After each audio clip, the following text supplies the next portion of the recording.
while we still wait for people to show up, I got some cool feedback from Kai by email last week.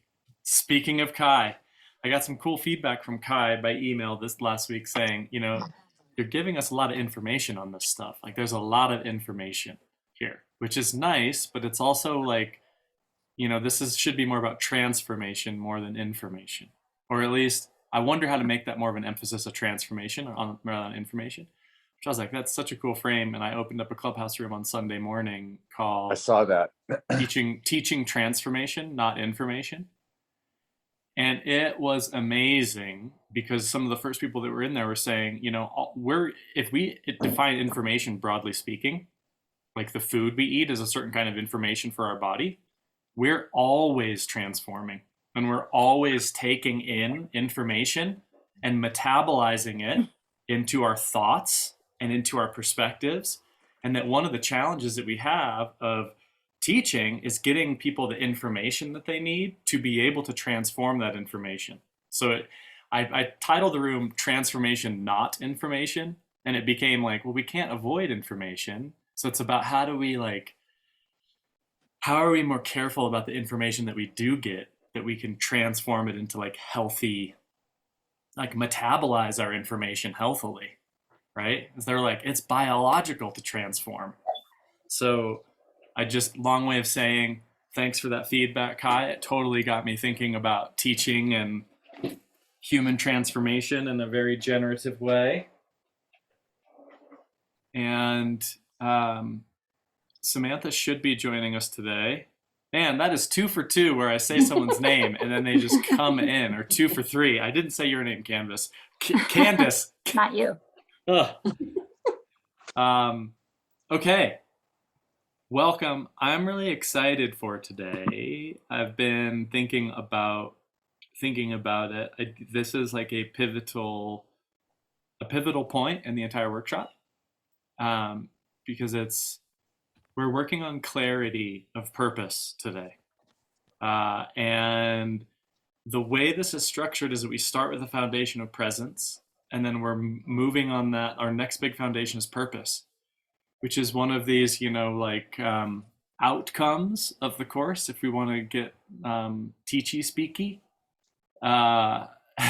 Teachy speaky. Oh boy, I'm excited. Getting a clarified sense of purpose is something that, according to Bill Burnett and Dave Evans, is something that we revisit over time. So it's not like you get a purpose and you're like, have my purpose, I'm good to go.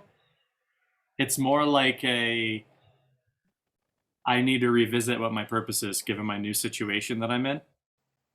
And I'm going to continually do. So they suggest recalibrating your compass every big life change, or every 6 months, if not, so that you're just keeping fresh on, this is a big sense of why. So our goal for the day, if you're taking notes and so on and so forth, and what I'm going to be sending along, the information, to boil it down to one word, it's purpose. And to boil it down to one verb, it's clarify. Or if you'd prefer, crystallize. And I do want to make space to reflect on where we were last week, but I think we should do that after our opening exercise. I also, though, want to give Samantha a chance to say hi to everybody since she couldn't make last week. Hi, everyone. And can you say a little bit about your purpose for the course, like what you're working on, Samantha? Because it's so connected to what we're doing today, as far as I understand it from our last conversation. That it's actually quite interesting because I was talking to a friend of mine who's in the States, and they said to me that, they really want to help me in terms of like my next stage. And I said, well, you're a friend, you're not a coach. So this is going to be a two-way discovery call. Oh, and so good. And I came across, I was Googling about how to hold a discovery call, what questions to ask. And it was quite interesting because, let me bring it up now. In terms of the discovery call questions were basically, how does your current situation make you feel? How long have you been feeling this way? what does success look like to you? And what solutions have you tried in the past and how did they work out? And those were then broken down. And it was quite insightful because when I said to him, like, I really enjoy corporate governance, cybersecurity fits into that. And then he said, corporate governance is about people, process, and performance. And then I added purpose to that as well, and path. And I was like, why is everything starting with a P? And I think for me, those questions, even though he asked me the questions and I asked him, was very insightful. So for me, I'm getting closer to knowing what my purpose is. Yeah. And I'm realizing I can't separate out purpose, people, performance, process, path. All of those things work together to kind of make my purpose. So I can't look at them individually. So yeah, that's where I'm at the moment. Yeah. And where are you physically on the globe? London, United Kingdom.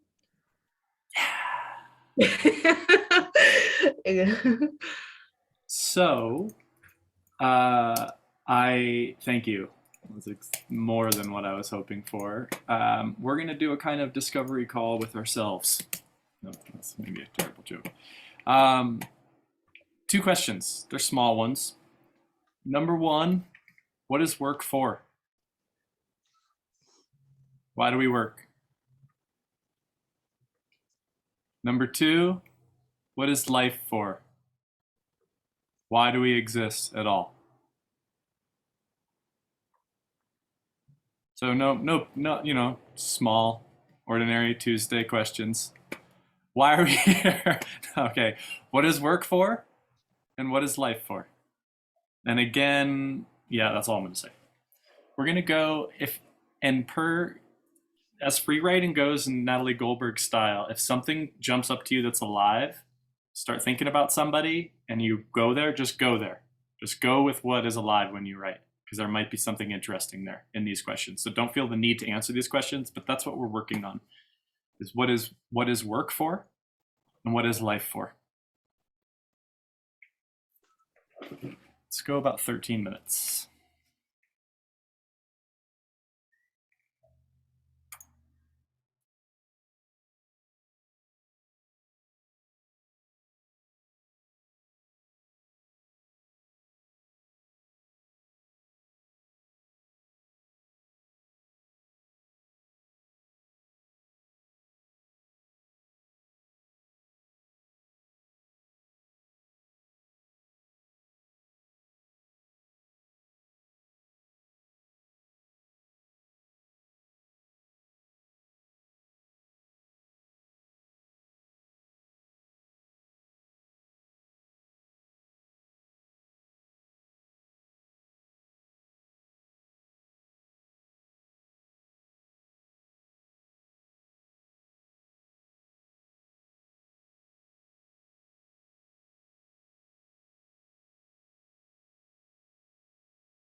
Okay. Go ahead and wrap up what you're writing.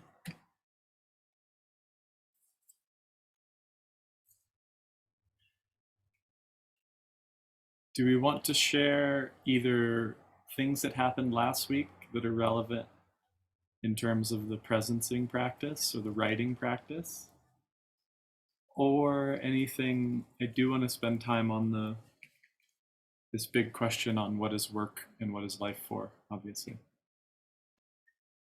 Does anybody want to start us off?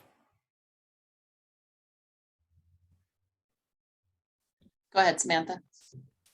I would okay. Okay, I'll go. I was just gonna answer, let's talk about what's work, but okay. I think for me, this is actually been a very good exercise for me after the week I've had and kind of bringing everything together, and also after listening to a podcast about the meaning of life, creation of meaning by Simone de Beauvoir, and how she says life is absurd, and it doesn't make sense, and how like meaning is not found, is that we create meaning. And what came up for me is that I can't separate out the questions, what is work and what is life, because for me that kind of says to me that there's two reasons why we are alive. You're either working to live or you're living to work. I would like to say that I am doing neither of those things. Now I want to live to flourish. And what does that involve? I wrote, for me, if flourishing requires purpose and living the good life,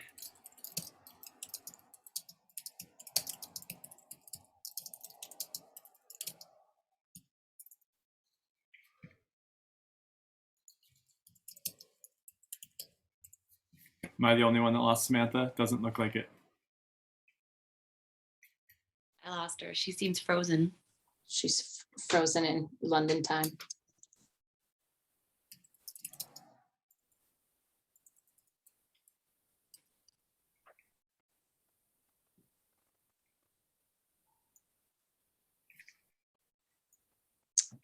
I'll jump on the piggyback of kind of, I feel the same as Samantha does to some extent. Like, I believe life and work are kind of, for me, always bending into each other.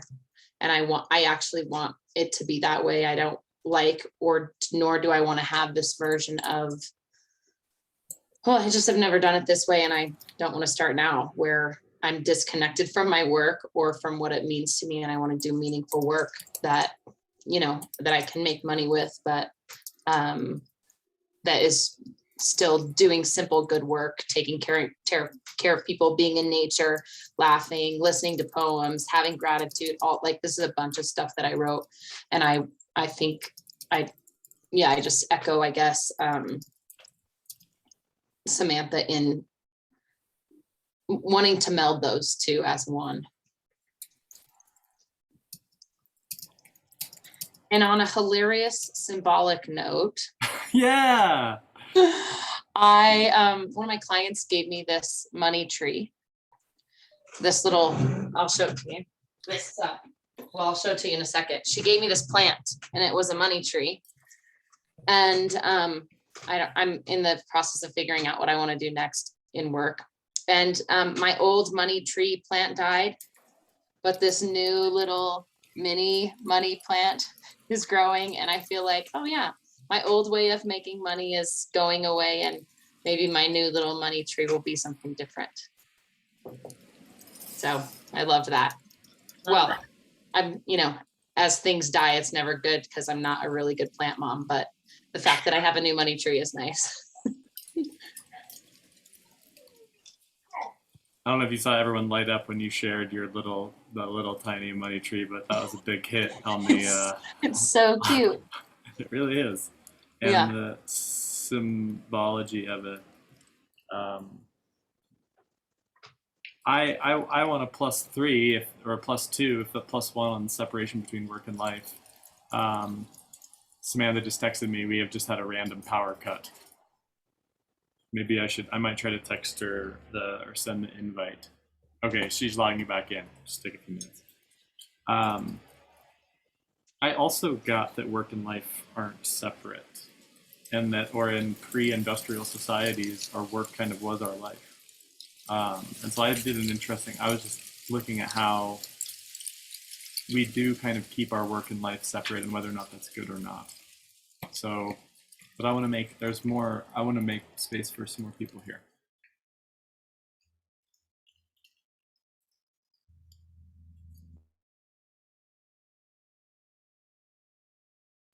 Or not, Candace.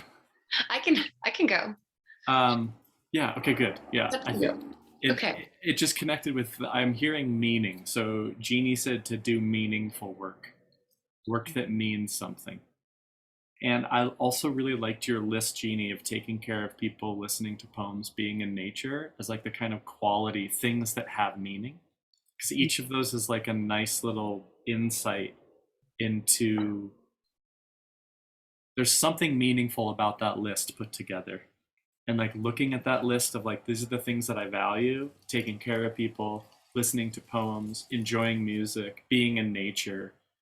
They mean something together. They're like a clue on the, what is really, how do I find that meaningful life, or that meaningful work life, which we're going to kind of hopefully explode a little bit. That's Yeah, so crazy. Candace, please. That's so crazy that you said that, Sean. I'm so glad you like threw that out first before I started, because the word that came up for me when I thought of what is work for and what is life for, the word that came up was contribution. And I think that contribution can come in the form of work, which I looked up the definitions of contribution versus work just to kind of see the differentiation. And work was just like physical or mental labor to create, to produce an outcome. And then contribution was a part played by a person or thing in bringing on a result or helping something to advance. And I thought that was really interesting. And so I guess something that was alive for me is I met. Can you say the definition of contribution one more time? Sorry. Yeah, if I can read it. The part played by a person or thing in bringing about a result or helping something to advance. And so what was alive to me is I met a soldier, someone that was in the service recently, the day after Veterans Day. And he was talking about his service, which is a contribution, right? And so he was dealing with some PTSD issues and kind of is there for some soldiers and stuff like that. And he's like, the way I live my life is I just live in joy. I make people smile. I try to keep it light, try to answer their calls when they call me. And I thought, he's contributing. And then he said he was sorry for telling me some of the really intense stories from his time in there. And he said, I shouldn't burden you with that. But I said, actually, that's my contribution, is to be able to hear you and hold the space for you, since you contributed in your own way. So then I thought,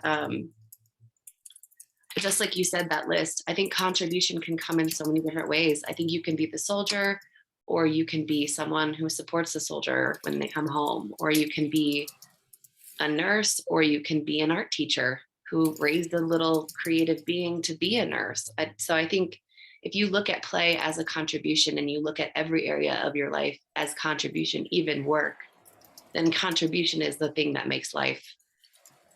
It is life, really. It's the reason we're here. And I kind of thought about it too on a crazy like nature level. Like, okay, the flower is here to contribute a seed.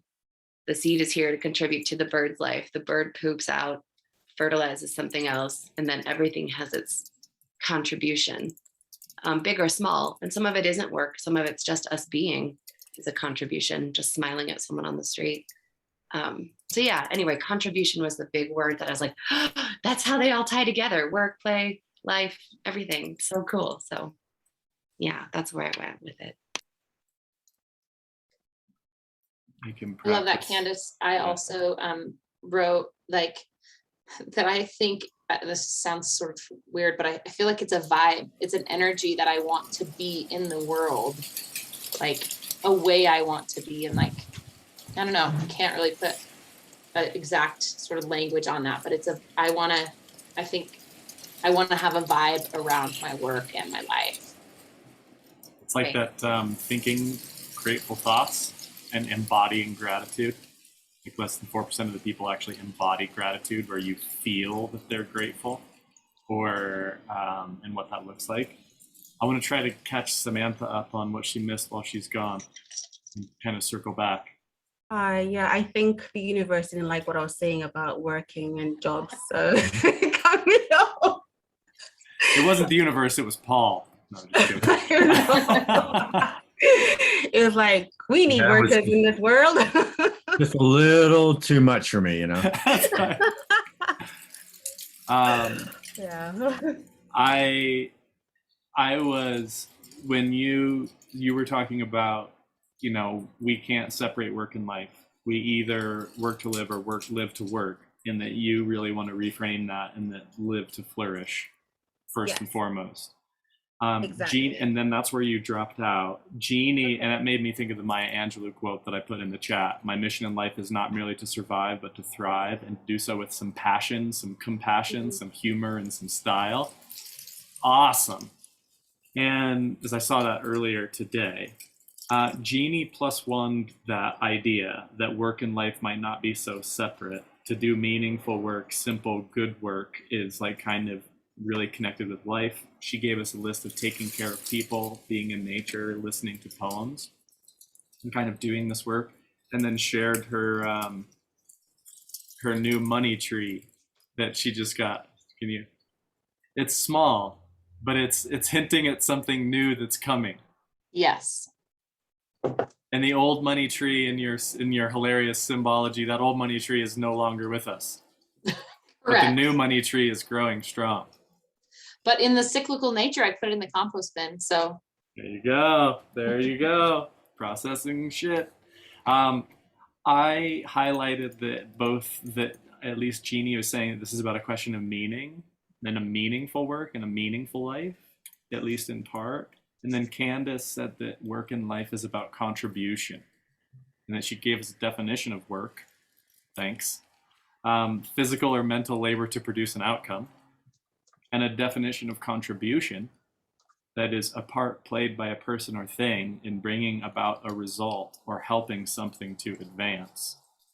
And that life is kind of, at least that this is like about contribution. It's like the aha moment, that life and work is about some kind of contribution. In the example of a soldier living his life as service, who wants to help people be in joy and experience joy, to answer the call when it comes. And that the soldier was like, I'm sorry I burdened you with this. And Candace was like, well, this is my service to like hear you. Which made me really, I wrote in my notes that listening and hearing and recognizing others is a kind of service. And it's a kind of service that we need, especially in this world in a fragmented, where more people are lonely and needing to be recognized. That got me all emotional, because I do think it's a really profound thing that we do for each other. And the flower is here, natural metaphor, flower is here, creates a seed, bird eats a fruit, poops a seed. So as a bird, my duty is to go poop. It's a terrible joke. But and then Jeannie said that this just kind of connects with a vibe, a way to be in the world. That there is like a feeling of, which for me made me think of gratitude, but also I think service is a kind of vibe. It's like an attitude. Like you show up kind of ready to serve. So that's where we were, Samantha, while you were rebooting. I just wrote in the chat that basically, as always seems to happen in this group, we kind of write the same thing but in a different way, because I also thought about flourishing tending to my garden, and that garden is also there for others to seek shade, to find warmth. And I think it's that flourishing should not require extra effort to help others. Yes. That's kind of where I thought about it. If you're tending to your garden, anybody should be able to enjoy it. When you start harvesting from other people's gardens, you take away without giving back. And I think that's where the imbalance happens. It reminds me too. So I wrote about joy and love and trying to get like what I'm doing down into like really what it's about. And that was interesting that I've been attracted to, it's not significant. When you said contribution defined why I wanted to get that definition, a part played by a person or thing in bringing about a result or helping something advance. Bell Hook's definition of love. Bell Hooks is an incredible scholar, thinker, and her notion of love, the will to extend oneself for the purpose or nurturing one's own or another's spiritual growth. Love is as love does. Love is an act of will, namely in both intention and in action. And this notion, and that's from Bell Hooks, this notion that, or actually, I'm sorry, that's from some blog post writing about Bell Hooks. The quote is, the will to extend oneself for the purpose of nurturing one's own or another's spiritual growth. So for me, in thinking about teaching and thinking about my purpose and will to teach is really close to this purpose and will to love and to help people grow and to extend that, which is like, again, Candace, it's like contribution. It's like, what is my contribution? It's interesting. It's like recognizing other people in some kind of a way. So I really want to thank you for that. And recognizing the contributions that we don't really count always, right? So that's like, what I mean. yeah, like, oh, I would listen to someone. Well, that was easy, but for someone that could That matters. That right? matters. Exactly. It's quite interesting how the definition of love came up because I think a couple of weeks ago, I wrote about how it's a space between the words I love you that shows you that I love you. So it's really about how our actions show love long before the words are spoken.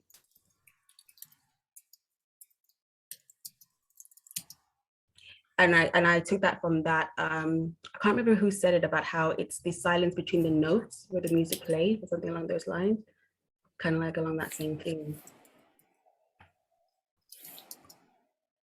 And I want to say one other thing and make more room, that I really like your point, or I'm intrigued about your point, Samantha, that flourishing should not require extra effort to serve others. It's kind of like when we are our best self, that naturally, like we are naturally, because I wrote one of my favorite definitions of the good life, or my favorite definitions of life, is to become the best version of ourselves. So what's the point of life? Well, Aristotle says to be the best thing that you are.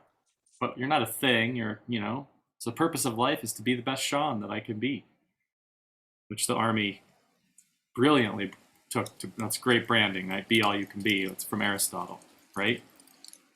And it's this very old idea that the purpose of life is to do our best, to become the best that we can be.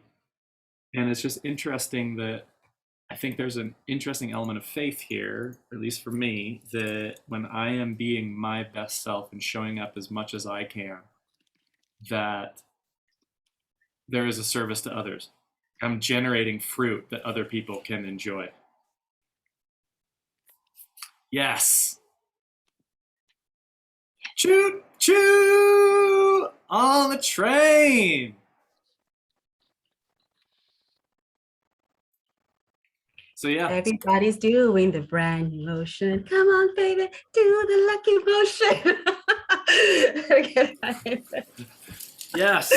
Samantha, we missed you last week. I love Kylie Minogue, the old Kylie though. But anyway, that's another conversation. No, and I mean it's just I also, the other thing that I will say is, and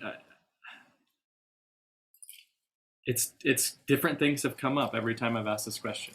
And for me, getting clear on that there's a lot of different ways into this, but for me, I got enjoyment and sharing joy, that we just and I think this is close to gratitude. And I have this healer woman that I saw. Used to see a lot more, but she's far out. Like she touched the back of my head and then was like, "Did you have a big fall when you were 13?" And I was like, "Whoa, yeah, I fell off my mom's roof." She's like, and broke both my wrists. And she's like, "Yeah, I'm sorry." And I'm like, "What the fuck? How did you do that?" Right? Anyway, this woman is perceptive. And she's like, "Oh, well, you know what your purpose is, right?" And I'm like, maybe. She's like, "Oh, you're just here to you're here to uplift groups of people and joy." And I was like, "Oh, thanks." Which at the time I was like a rock and roll musician, and I'm like, that's what music is. I get groups together and uplift them with joy. Chugga, chugga, chugga. And now I'm like, actually, maybe you don't really know what that is, but it's like, I don't know. Anyway, so I got that again, where it's like I wrote, the purpose of work and life is ideally and ultimately and naturally the same: to eat, to subsist, but not only survive, but to thrive. And we may have lost sight of that, that we are ideally, life is to be enjoyed as deeply as possible, and work gives us a capacity to more deeply and thoroughly enjoy our lives. Ideally, work is a kind of vehicle to help us enjoy our lives. Yes, it's our job to be joyful. Thank you. I had a So question. Oh, go ahead, Kat. I was enjoying Natalie Goldberg today. I've got the book as an audiobook, and I was just listening to her and her sort of Zen thinking and the Jewish humor, which keeps on coming through. Kind of the writing does not happen sitting on the couch eating bonbons. And kind of the penny dropped for me on practice, that practice is not purposeful, because, well, I know that about meditation, and I'd forgotten that a little bit about writing. It's really, it's so easy to intellectualize that and to want something to come out of the writing. And what you were saying made me think of a quote by Thich Nhat Hanh. I don't know if I can read you the whole quote, but I think this quote is worth reading at this point. It says, "Love is the capacity to take care, to protect, to nourish. If you're not capable of generating that kind of energy towards yourself, if you are not capable of taking care of yourself, of nourishing yourself, of protecting yourself, it is very difficult to take care of another person." In the Buddhist teaching, it's clear that to love yourself is the foundation of the love of other people. Love is a practice. Love is truly a practice. So that is just echoing what I was listening to earlier on about writing is a practice, right? So, and my own writing that I did was just really about spending my life being a burnout waiting to happen, then waiting to recover, and so that I could work again. And I wrote, it doesn't work that way anymore. And really, for me, there is so what you're saying is helpful, because for me, there's this tension between who am I working for, or between the me and the you, actually, and the work, being in between. And I wrote down in response to what Samantha said, how you're anywhere is how you're everywhere. So if I am who I am, how I am and who I am is a gift, because everything is a gift. This was in response to her talking about flourishing. And it's not very practical yet. And I don't know about money, but that's as far as I got with those thoughts. If I do well, I'll send you another little good money tree as this one grows, Kai. Oh, love it. I know money trees as those things you buy in the tourist markets, at least in South Africa, where I'm from. You know, you have gemstone trees and trees with like cent pieces, 1 cent pieces, and those are money trees. They're supposed to bring good luck. I can second what Kai said in the sense of life is a gift and the burnout. And I think society has made us feel that you have to earn rest, or that you have to have struggled or worked hard to receive good things or to take a break. And I was saying this to my friends, it's like, what I did with my friends, like, let's do compliments today. Everybody pick somebody to give a compliment to, but be aware of you can only pick one person, and each person can only be picked once. So being aware of who is not selected. And it was so hard I'm learning this, but for us to say, receive a compliment without giving one back. It's like when we feel awkward if somebody says, thank you so much, you're amazing. Oh, you're amazing too. And it's like, it's like, why can't we accept good things because without working hard for them, but because we are good people?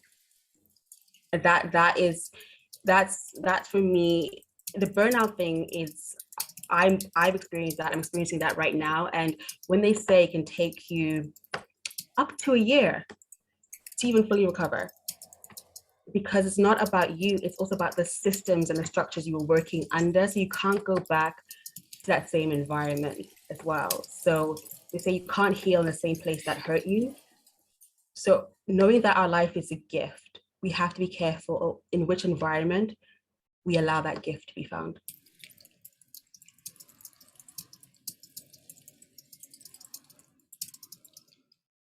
Exactly.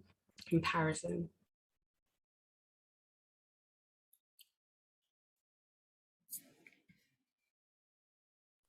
So I'm wondering, who told us to earn goodness? Oh boy.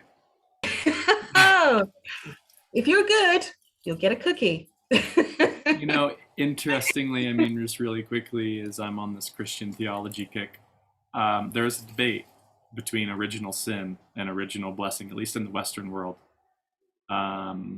Matthew Fox is a progressive theologian that argues for original blessing, that we are naturally blessed. We are naturally loving. When you strip all of it away, you find goodness and love. Versus the traditional church doctrine in the West. So I would say one is theological, which is, you know, you're naturally fucked up. And luckily for you, Jesus will save you. And that'll be $5, please. Sorry, I'm a little cynical about this. I also think, though, that there's this industrial capitalistic thinking going on here. That it's just terrible to be, you know, it's terrible to be homeless. It's terrible not to earn your keep. It's terrible to, you know. So I think there's at least two strains. But it is really interesting to that point, to your question, Kai, that why, and I wonder, a corollary question is, what practices can we use to get back to a more easy way of recognizing our own goodness? Being able to compliment ourselves and have the compliments actually land. That would be amazing. Well, and again, This is the thing. If you're, sorry, Candace. go ahead, Kai. No, I mean, this is the thing. If we really feel that you're enough, are you then willing to get off your ass and do something in the morning? Or do you need that? Do you need to punish yourself? Do you need to not be enough to motivate you to get out of bed to work? Well, this is like It's Jeannie's a real question. question I have. Jeannie asked me 5 months ago, like, you're into the Buddhist thing, right? And Buddhists are like, you kind of get rid of desire. And you talked about equanimity practice, which I've been writing about. What if you have equanimity and everything is okay? Do you get shit done? Or are you just like, is everything just like okay, and so you don't get anything done? You get stuff done. I think that Yeah. I can't remember where it was, where if there was no suffering, how would you know good felt good? Because you have nothing to kind of like compare it to. And I think, Sean, what you said about we are naturally good and kind rather than fucked up, because when we believe we are fucked up, excuse my French, we work to avoid fucking up rather than working to do good. If we believed we're inherently good and kind, we will like that feeling and we want to do more of that rather than avoiding the detriment of not doing good. And it just made me think about, I know you mentioned about giving gifts. It's like, I've said to myself, am I valued or am I valuable? Because in terms of gift giving, is this gift that I'm giving this person valuable? Does it cost a lot of money? Do I then hesitate thinking it's not enough? But that person may value it in a way that is more than the cost of the money. And I think for the way I see it is that sometimes we tend to hold back thinking that we're not doing enough when that little bit we could do means so much to somebody else. It's the fear of giving inadequately. Yeah, and there comes comparison again, right? So if you compare your job as a janitor to a surgeon and you're all of a sudden deciding that your contribution isn't enough, that's where that toxicity comes in. And then, I don't know, then nothing is in flow. Everyone's just going, well, I'm not contributing enough, or my little origami bird isn't as good as the, wedding gift that someone else got you. So why even bother? Like, it's so interesting. Comparison is just so toxic. I had this thing, Kai. One time I was telling a person that she was a worker lady. I took a meditation class and I often was falling asleep. And she said, you will stop falling asleep when you've had enough rest, right? Like eventually that will go away. Like you will, if you meditate, like you'll stop. So I think about that as you'll want to produce again. And I'm experiencing this in my own cycle. You'll want to produce again or contribute again or be part of it again when you've had enough recovery from whatever shitstorm you've been in. So I really do feel like it comes back around in the timing and space that it's meant to, without being woo-woo, but kind of.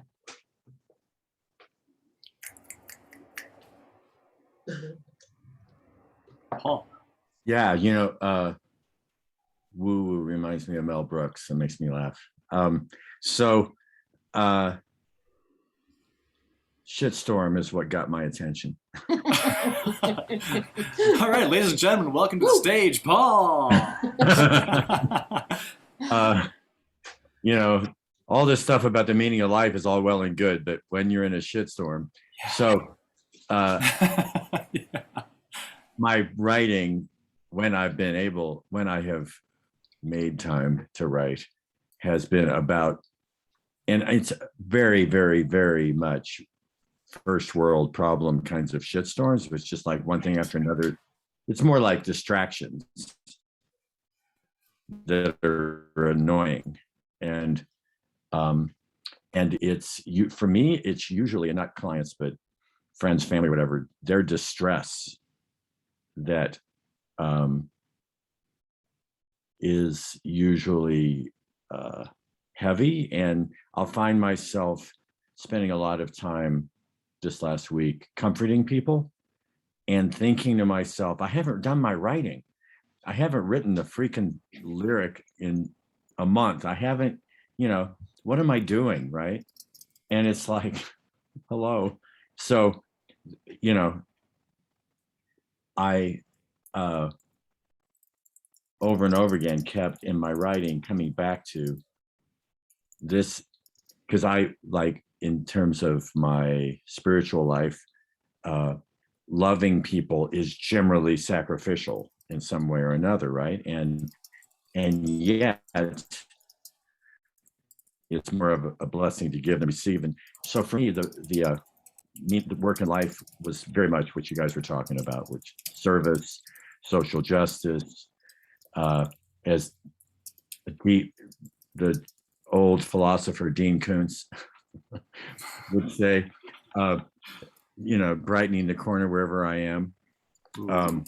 which is a quote of I think it's Odd Thomas, a character that sees ghosts and dead people and stuff. But anyway, so in this darkness, there's this character finding, which feels, I can relate to, feels like, if all I can do is brighten the corner wherever I am, then I've done something, right? And so that maps to what a lot of you guys are saying. One of the things that really got my attention, and I can't remember if it was in the writing prompt or whatever. Did you talk about beauty up front, Sean? I don't know. We've been talking about it. So let me see what I wrote.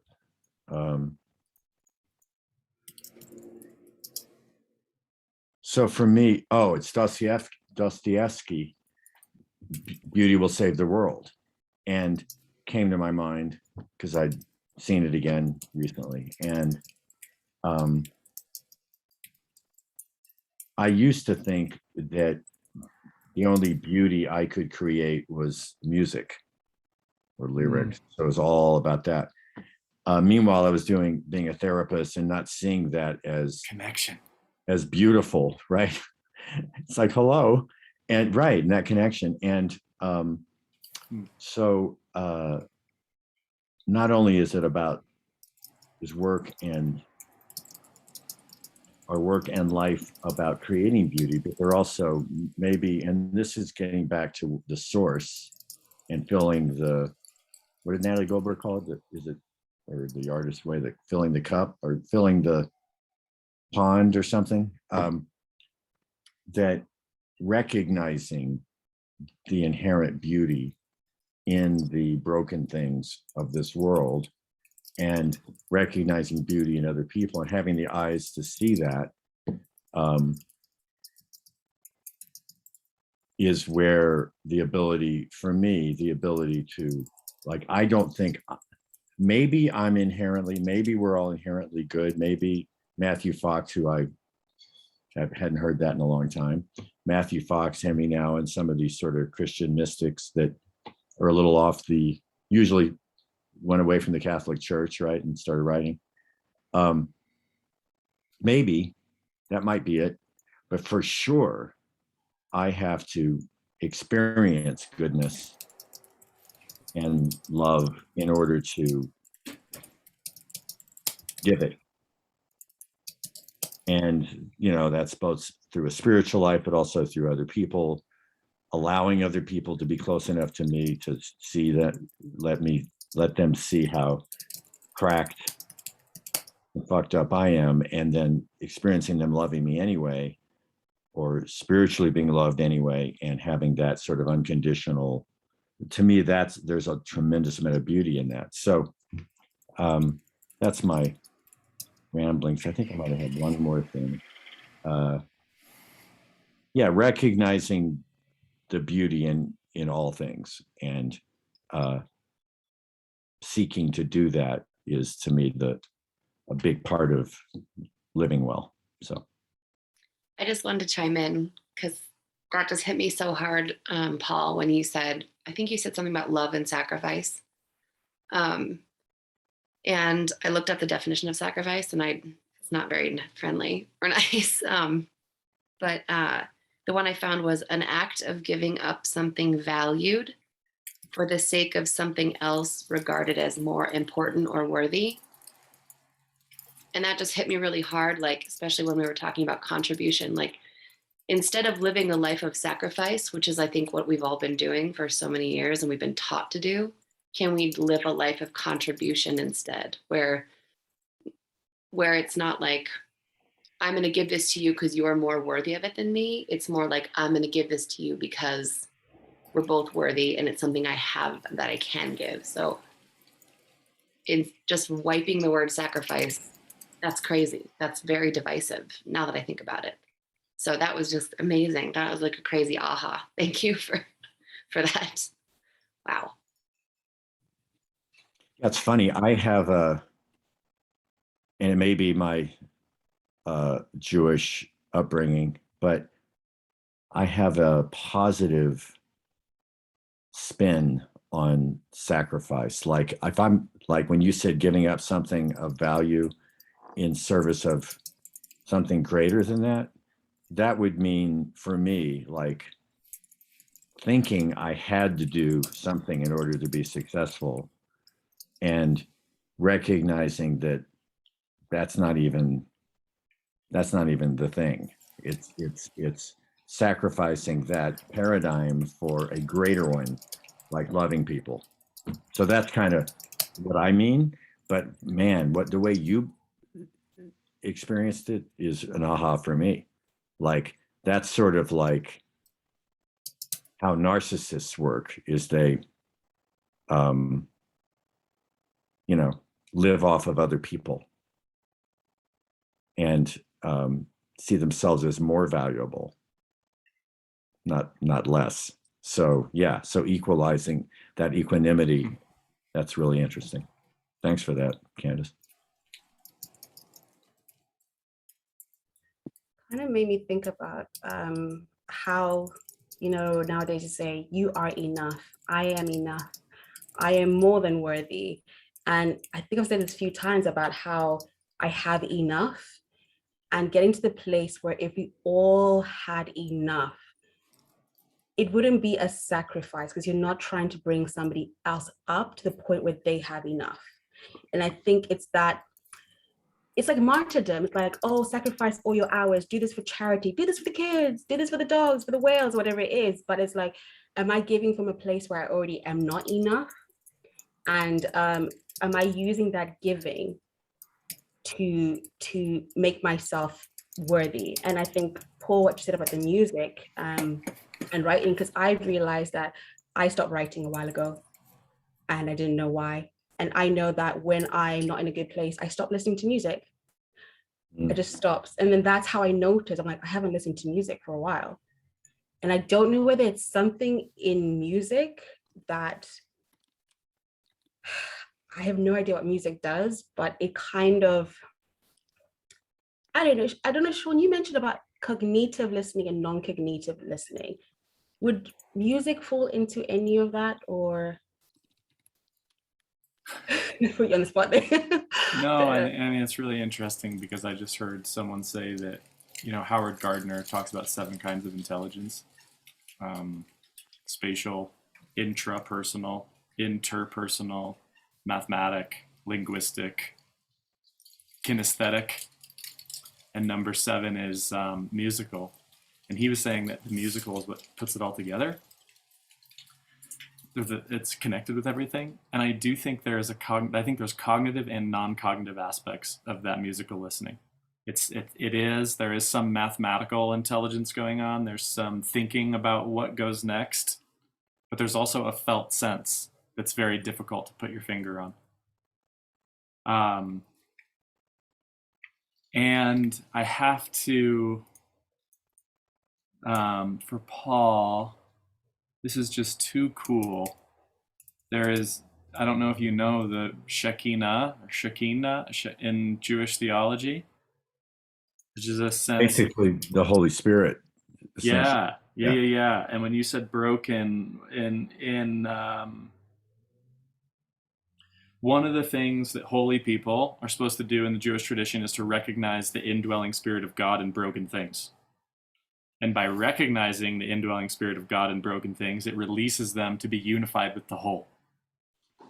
Which, in the context of our conversation about beauty, or what you said about beauty, it's like, and this connects to what I wrote too, to take it out of the theological language.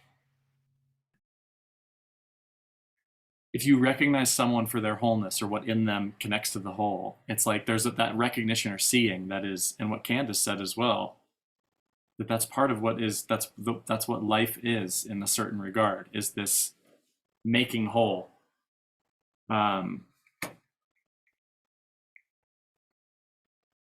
Yeah, It's just so interesting.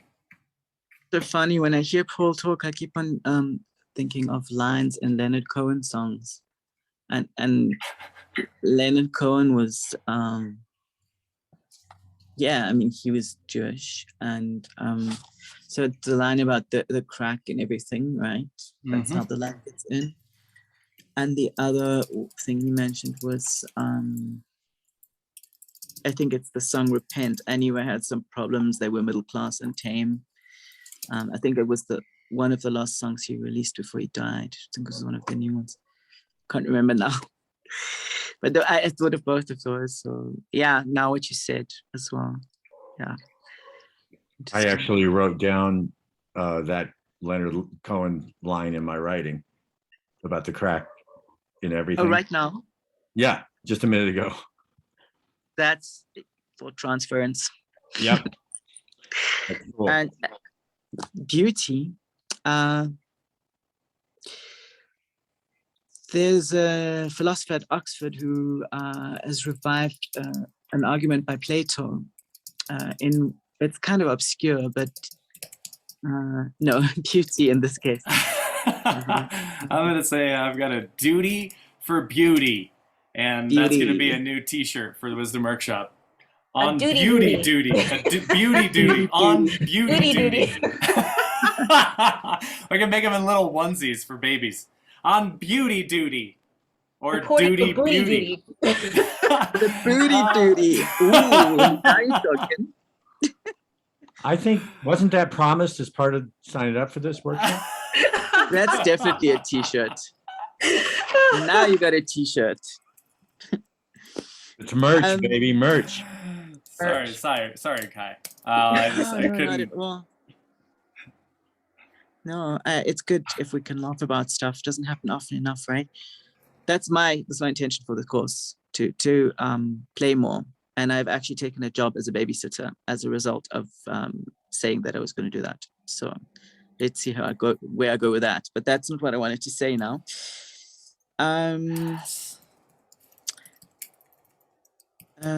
Beauty. Plato says beauty is empathy. Wow. And that means beauty is the foundation of justice, because beauty is the thing that transports us out of coldness, or out of our inability to feel or empathize. So it is the bridge between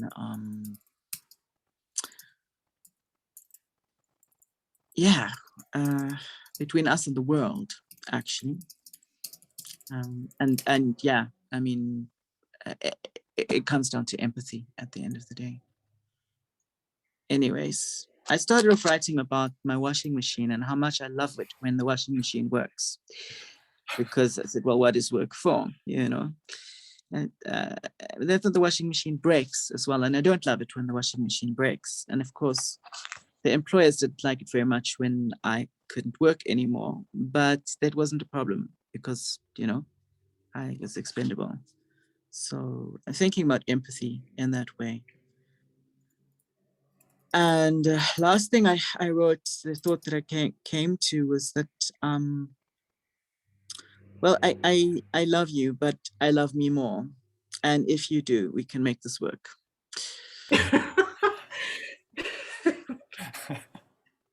I'm so glad Samantha unmuted to laugh. That's like Yes. great Such a workshop etiquette. What a great singles ad. That's awesome.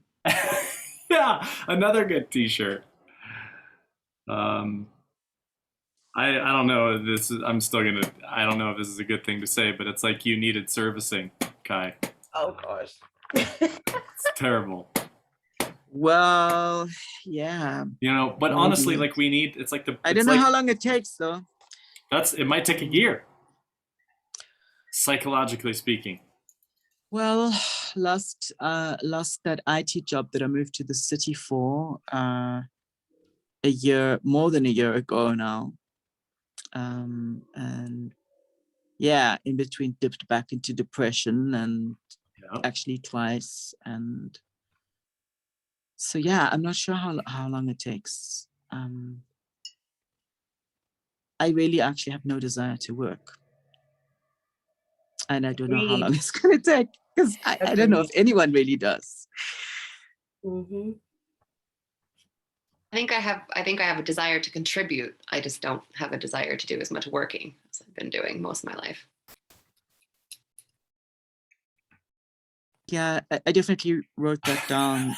This Sorry, contribution, Samantha. living a life of contribution, not sacrifice. I love that. Yeah. It's that whole dream job thing that we tell, like we're told from when we're young. What's your dream job? What's your dream? I do not dream of labor.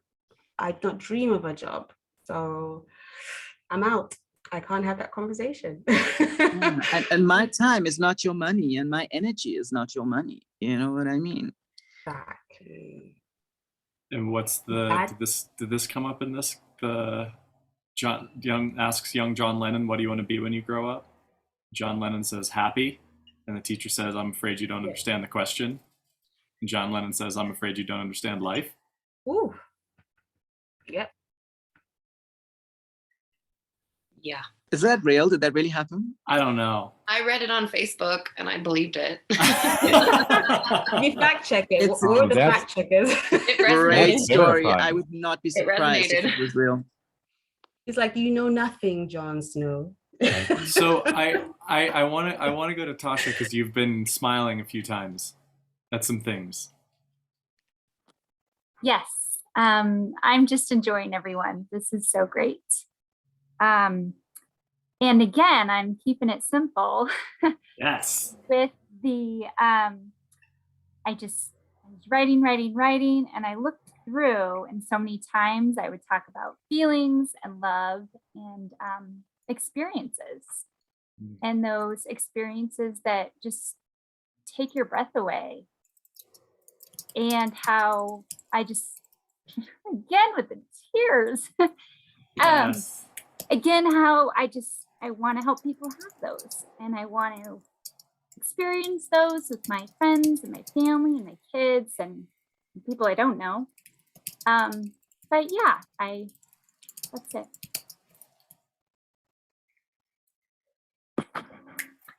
Yay. I mean, again, I it's so think- simple and so beautiful. Yeah. Candace, you go ahead. And that kind of goes back to your original share. Like, I think the work that you do, work or contribution that you make as a mother, as a daughter, just being content and joyful and floating, like that's Mhm. work. That's contribution. That's Huge. huge. Huge. Yeah. And I love it. I'm good. But I don't know why it makes me cry all the time when I have to talk. Because that's love. That's like crazy. That's like totally unconditional, pure perfection. That's how it's, and that is part of our work. And we were put, like, you were put in your physical form in the place that you're at, where you're at, to stay present and to stay happy and to contribute by being just one of those light beings. So that's so cool. So cool. Just want to add what you just shared. Also, conversation I had with Sean this week about I'm really enjoying writing, but I went to a poetry room. The prompts didn't work. It's like something has to resonate in me in order for me to write. And then I said around, Sean's asking, what do you want to do? What do you want to do? I said, I don't know. Maybe it's a way of people finding out what they enjoy and what they like, what they value through writing, and then finding something that aligns with that writing. But in society, we have to find something that aligns with our rent. So I think it's only a certain time in our lives, like right now, 9 years starting my career, I can now look purposely for that balance, but not everybody is in that position. So how do we get to a place where I think now the Great Resignation, people are getting to that point, but how do we get to that place where if everyone was working in alignment with who they are, if their gardens are being tended to in a job, how much better would work be? Would it be work? And I think it's just finding that, it's hard to find that balance. And I'm going to recircle to Kai's goal for the course, which is the one word that's come up once, but not when we talk about work life. There's relationships in there. So relationships get put into life. We don't prioritize that. But the other thing that misses the equation is play. And so much of our nature is playful. It's built into how we learn. It's built into what gives us joy. It's built into how we naturally spend time with young people. And I exactly want to hear what you're saying, Samantha, that we're trying to, ideally, we could live in a society and help people get to a place where you can work with alignment so that you're actually able to do something that's purposeful that helps you pay the rent. It's been my experience teaching college that there's aspects of my job that are meaningful and purposeful, and aspects of my job that make me want to quit my job. And I know that this is true for a lot of people in my position.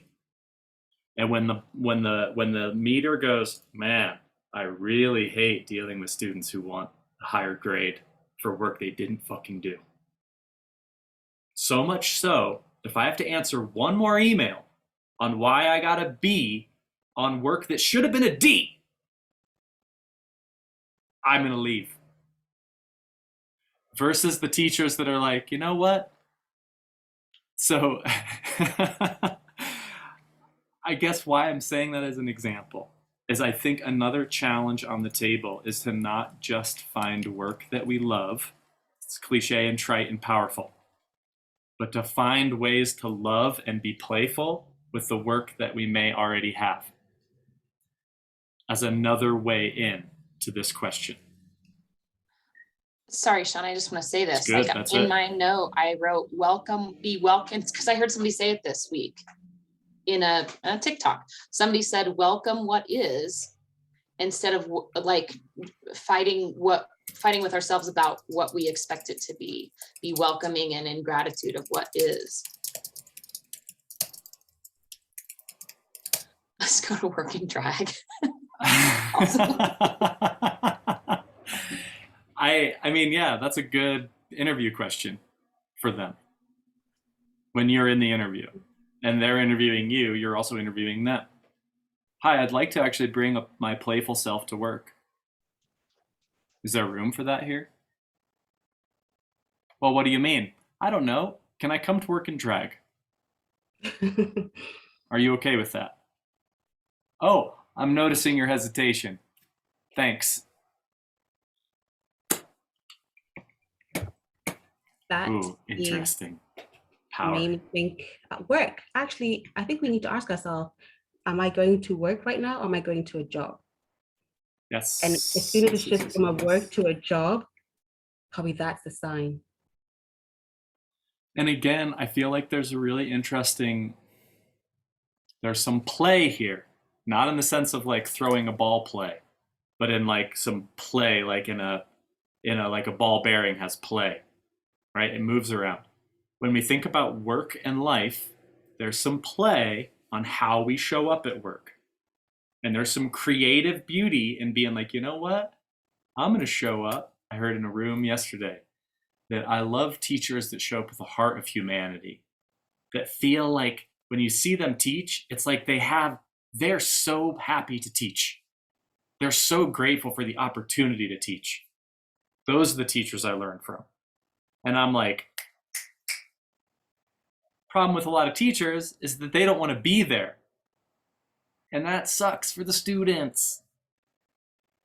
And somehow there is some creative play in how we show up. And Kai, your point, there's a really interesting thing because we're getting, when we use our pages to get to some place. So I'm like, I am going to sit down today and write so that I can do this. That's problematic. Sitting down to take care of ourselves is an interesting purpose that might not be as problematic. I'm going to sit down to deepen my love with myself. I don't know what that's going to look like, but I'm going to sit down for the practice. This is the Zen thing. Sit, just sit. I'm going to sit to just sit. I'm going to write to just write. Well, Natalie Goldberg actually at one point says success might not come. Yes. So you might not be beautiful ever. You know what I mean? Like, or whatever it is that you're trying to achieve. You might not be good forever. You might not, make it into heaven. She literally says it might come in this lifetime or in the next, So for all you would-be novelists out there, Which is hilarious given her context and bold. Yeah, for sure. But yeah, that's the thing, we don't know, and we can't know. We have to choose not to know. When you practice, it's like you're keeping the knife sharp. You are not trying to write, she talks about writing the great American novel. Like some of her students tell her they're going to write the great American novel, and then they don't write anything for 5 years because they're so intimidated by what they set out to do that they actually can't do anything. And that's why practice, I don't know which part of work is practice, but I like the idea of non-utility, on the non-goal directed action within practice. And there's something earlier, there's another Buddhist concept she hasn't mentioned yet, which is joyful effort. Yes. So Wow. is that real cat? Is that a real cat? Oh, Yes. okay. And she's also commenting now. She definitely is commenting. What's she saying? She said there's another interesting aspect. 65 year for question mark, enter. Now she just said 003 and now I'm on mute. Okay, thank you. Your Very cat helpful. came in at the right time. About the cat has 9 lives, and about back to the quote of to love myself fully is to attend 1,000 funerals. And then when I was listening to the Simone de Beauvoir about creating meaning, and there was this concept of like we're always in a state of creating and recreating ourselves. And therefore, it's a case of sometimes that discomfort needs to be felt in order for us, our minds are telling us, you need to start something new or like grow or some way. Yep, that's the one.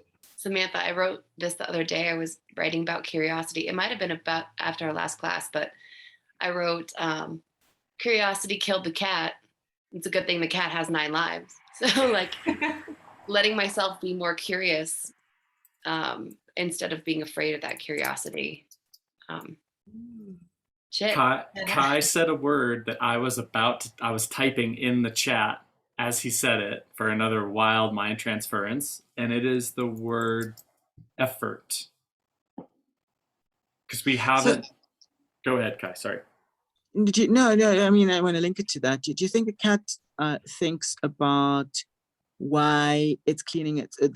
Does the cat lick itself and say like, I have to be clean now? Or is it just doing it because that's what it does?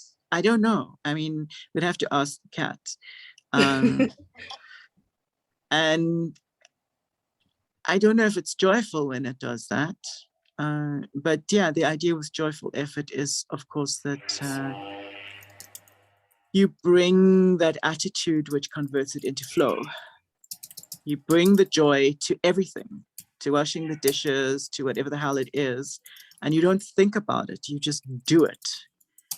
And that makes it joyful because you kind of go all zen, like no mind on it. So this is basically, I mean, because this is a good place to wrap, or at least there's 2 things I want to remind us. One of the reasons why I decided on 7 weeks is because there's a 40-day chunk in the middle of 7 weeks. And there's interesting research on creating a new habit around 40 days. There's also some interesting theological comparison between 40 days is a powerful chunk of time. And we are entering into a place where we have 2 more days to make a 40-day commitment and see if we can stick with it. So if you, again, the whole idea of the contract with ourselves, which I didn't do, is, yeah, thanks, Kat. Just hold on a second. That wasn't you loser, was it? Yeah. Yeah, Kai, I saw your contract. I thought about it, and I'm still working on it. And I had some interesting new commitments, for example, to not be around bright light at night and to try to be in more natural light during the day, which is a relative new one for me in terms of my creative self-care, and to write every day. we are doing two things this week that are really powerful in terms of our journey. One is to calibrate our compass with our sense of what work is for and what life is for. So this is like, what is work and what is life as a kind of compass. We're also, what we didn't get to do today because this conversation was so rich, is think about dashboards, which is like a way to visualize where we are in our work, in our health, in our play, and in our sense of relationships or love. So we can see, visualize where we're going and maybe want to go in different directions. We're like, I'm looking to do this or looking to, it's kind of like visualizing the path we're taking. I don't really want to say much more except that why this sense of purpose, grounding what our life is for, how we like, Candace, your idea of contribution is so powerful because it's so simple and it enables you to think about how you're moving forward in a way that's really constructive and productive and easy and generative, right? My sense of like enjoying life is so I just hope that we can take all of this and have some time to just be like, what is this? Where am I? What's my compass here? Does that make sense? At least that's how I structured it before in the design of this course. Well, and I think maybe just recognizing in our lives where we are contributing already that we're maybe not giving ourselves credit for. Yes.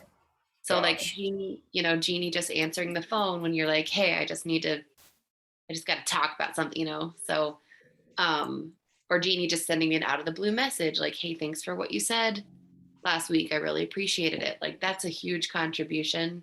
And so if we were to kind of take stock of, in my life, in what ways am I already contributing with no effort? It takes me no effort. It's just comes to you and it feels very effortless and flow.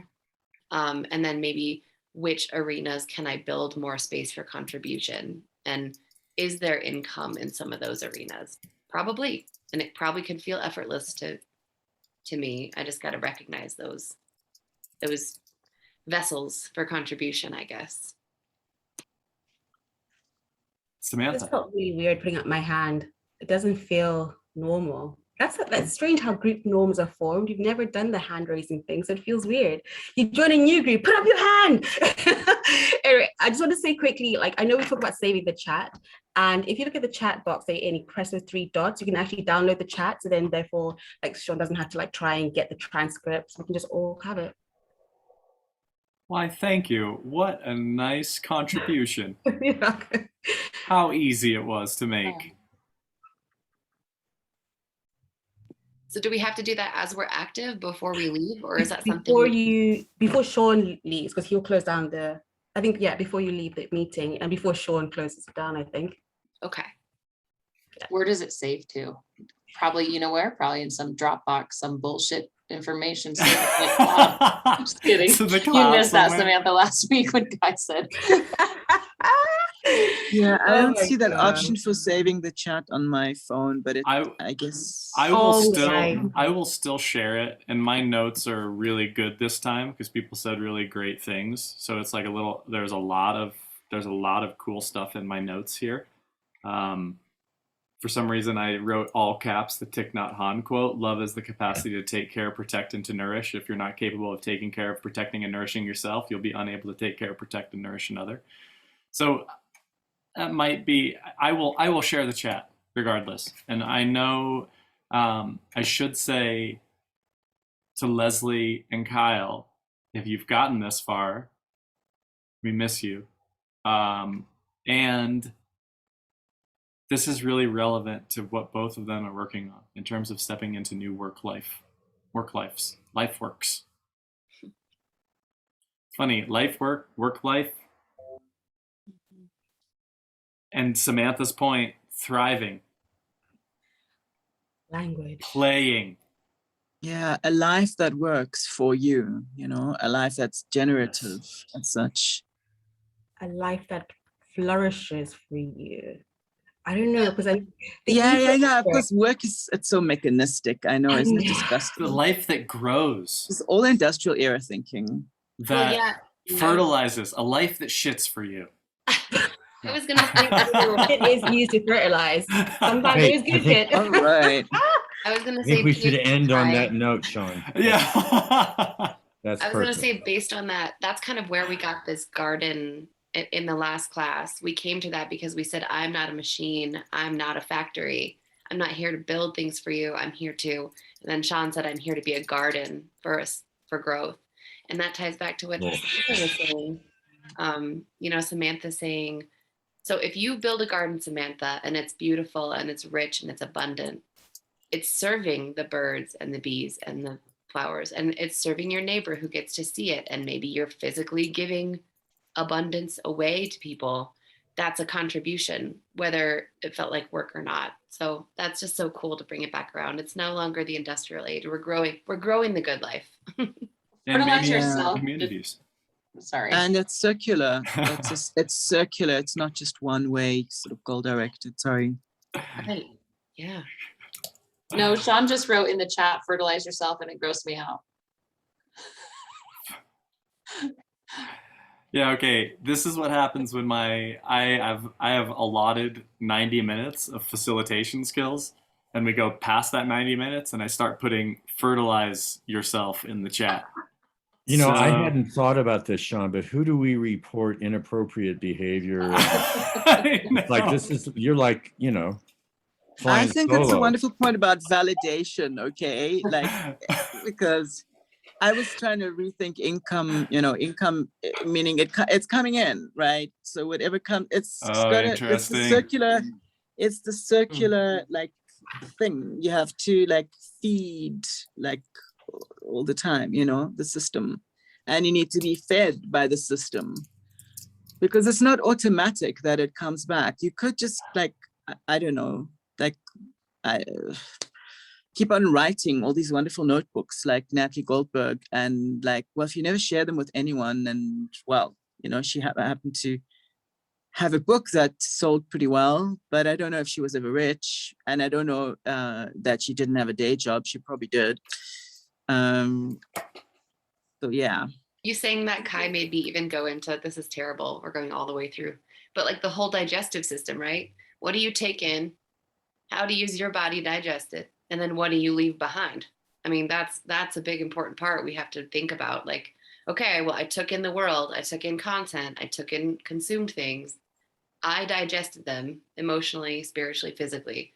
What am I leaving behind? That's a big, and how is it going to affect everything around me? I mean, that's the cycle, and it gets as minute and as big as you can imagine it. It's great. It is super important because that's what the system does with you.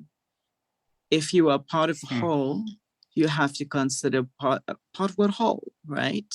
And where, because you are an active part of the whole. And yeah, I mean, I'm not going to go on too much, but there was a part where I wrote that, like, if I die and rot and disappear in your system, then you'll all get poisoned. So Wow, Kai, thanks for one of my less positive Based on what they fed you, based on what they fed you, they toxified your system, which is going to toxify their system. What they fed you is going to make them sick. That's crazy. It's so crazy, but it's true. And Yeah. just in terms of purpose, this reminds me that the Nahua indigenous people of Central Mexico, their whole framework is that we make ourselves to be a good meal for the earth. So we eat of the earth in our life, and when we die, we give our body back to the earth. And a good life is where we're basically preparing a good meal for the earth. And interestingly, what does soil eat? Blood and bones, baby.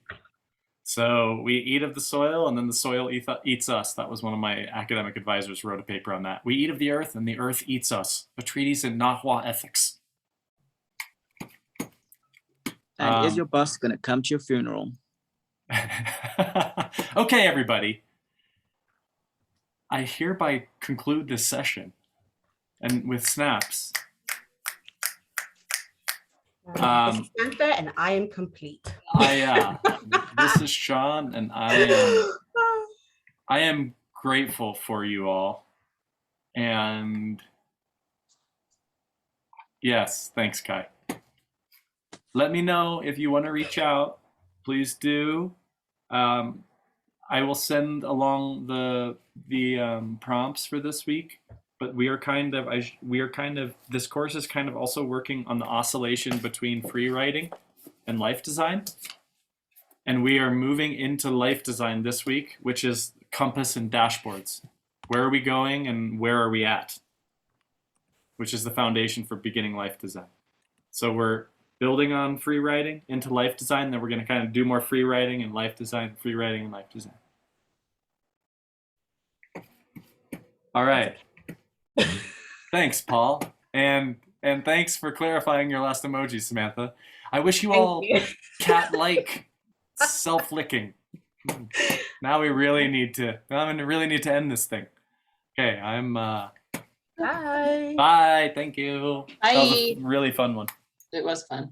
Thank you. Thanks, guys. Bye. Bye.